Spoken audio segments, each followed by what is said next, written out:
पहिली भेट. बिरबल अकबराचा लाडका मंत्री होता.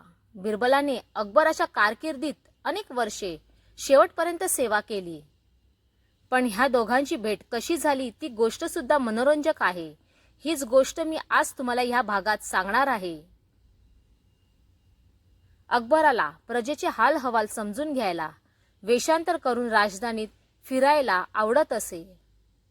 असं फिरल्यामुळे त्याला प्रजा समाधानी आहे की नाही, ते बादशाहबद्दल कसा विचार करतात, त्यांच्या आजकालच्या समस्या काय आहे हे समजत असे. असाच अकबर एकदा दिवसा वेषांतर करून राजधानीत फिरत होता. त्याला ह्या वेशात कोणी ओळखलं नव्हते. फिरत असताना त्याला एका चौकात लोकांची गर्दी जमलेली दिसली. गर्दी का जमली आहे हे पाहायला तो कुतूहलाने त्या गर्दीत सामील झाला. तेथे बहुरूप्याचा खेळ चालू होता. बहुरूप्या वेगवेगळी रूपे धारण करून लोकांचे मनोरंजन करत होता. लोक खुश होऊन त्याला प्रोत्साहन देत होते. त्याच्याकडे पैसे टाकत होते. त्याच्या सोबती ते पैसे गोळा करून ठेवत होता. अकबर काही वेळ तो खेळ बघत उभा राहिला. बहुरूप्याने आता बैलाचे कातडे अंगावर ओढले आणि बैलाचे सोंग धारण केले. हुबेहूब बैलाचा आवाज काढत होता, मान हलवत होता. लोक फार खुश झाले. अकबराच्या बाजूला एक तरुण मुलगा उभा होता. तोही मन लावून खेळ बघत होता. त्याने खेळ बघता बघता एक छोटा दगड उचलला आणि त्या बहुरूप्याच्या अंगावर हळूच मारला. अकबराला आश्चर्य वाटले आणि राग आला. एवढ्या चांगल्या कलाकाराला का दगड मारावा? पण त्या बहुरूप्याने दगड अंगावर लागता क्षणी आपले अंग थरथर हलवले. तो दगड मारणारा एकदम आनंदाने ओरडला, वाह क्या बात है. त्याने आनंदाने काही शिक्के खिशातून काढले आणि पुन्हा बहुरूप्याच्या अंगावर फेकले.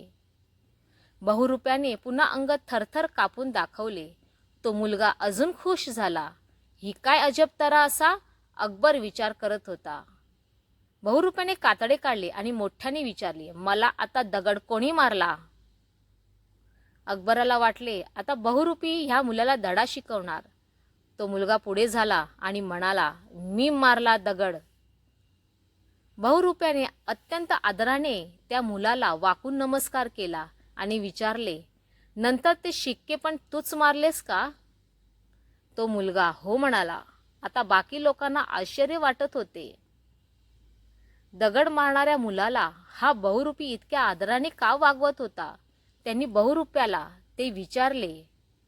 बहुरूपी म्हणाला, लोक हो, बैलासारखी मान हलवणे, आवाज काढणे तर आमच्यासाठी फार सोपी गोष्ट आहे. मी जिथे जिथे हे सोंग करतो तिथे तेवढ्याने लोक खुश होतात. पण बैल, त्यांच्या अंगावर काही लागताच त्यांचं अंग थरथर कापतं. हे निरीक्षण करून या मुलाने मी तसे करतो की नाही हे बघायला दगड मारून माझी परीक्षा घेतली.